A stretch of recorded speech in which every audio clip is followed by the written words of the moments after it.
Good morning. My name is Christel from Frans, the Klerk, Independent Technical Analyst.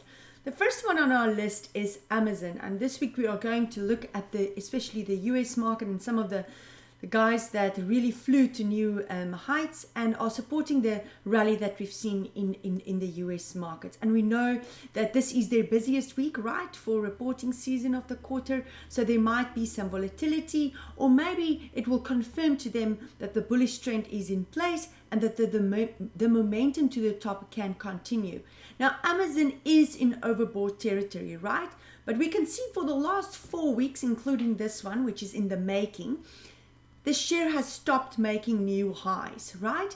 And that tells us that investors are waiting for something, or they're unsure whether they want to continue the momentum to the top. Now, if we look at the two candles in the week of the 10th of July and the 17th of July, resistance was found at almost the same level at the top after a rally.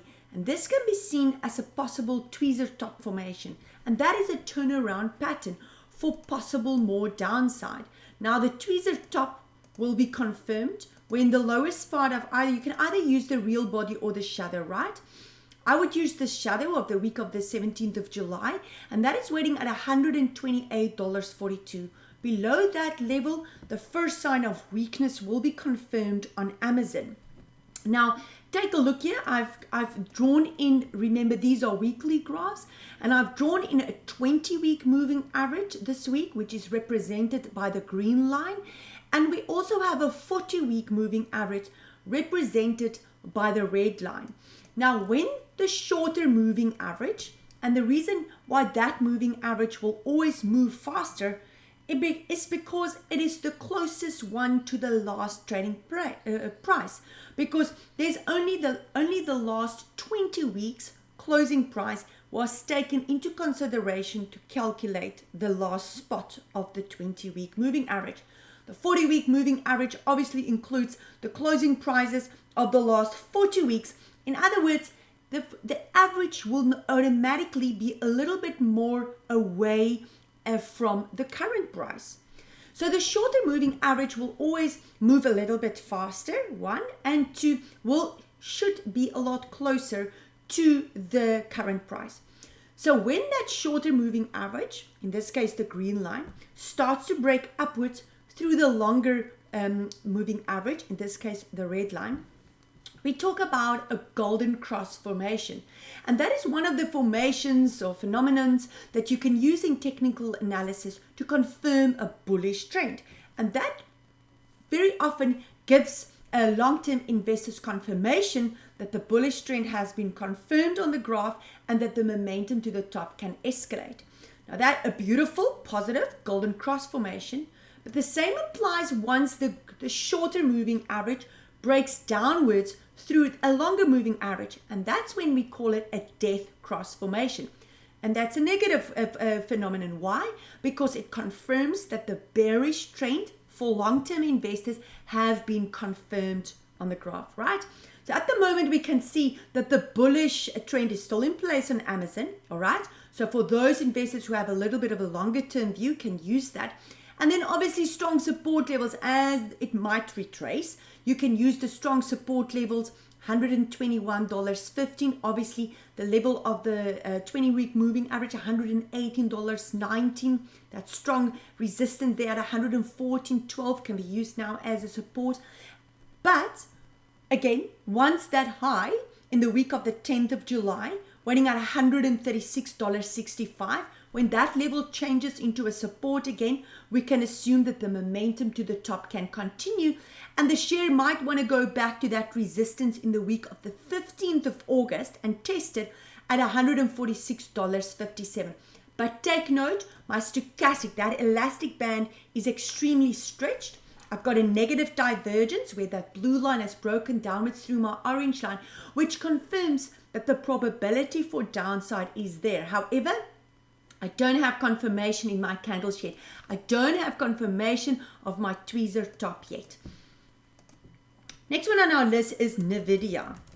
Also one of the tech shares, also one of the ones with the big market cap. Same principle applies here. I mean, look at this. This share has been overbought since January, right? That elastic band has been so stretched, but the share continued to rise. The candles continued to confirm that the bullish trend is in place. Here might have been a possible tweezer top, but was it confirmed? No, because it just went and it broke through that resistance at the high on and continued. This might have been seen as a tweezer top. Was it confirmed? No. It broke through it and rose to higher levels. This was a beautiful example of a spinning candle, right?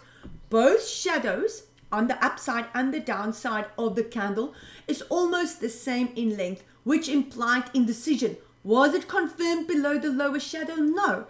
It just went for higher levels.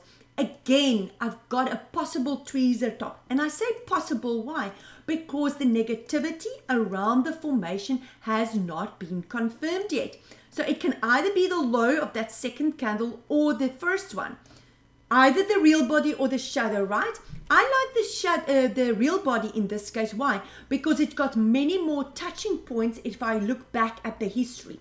That tells me when $427.87 starts to change into a resistance on Nvidia, my first sign of weakness will be confirmed.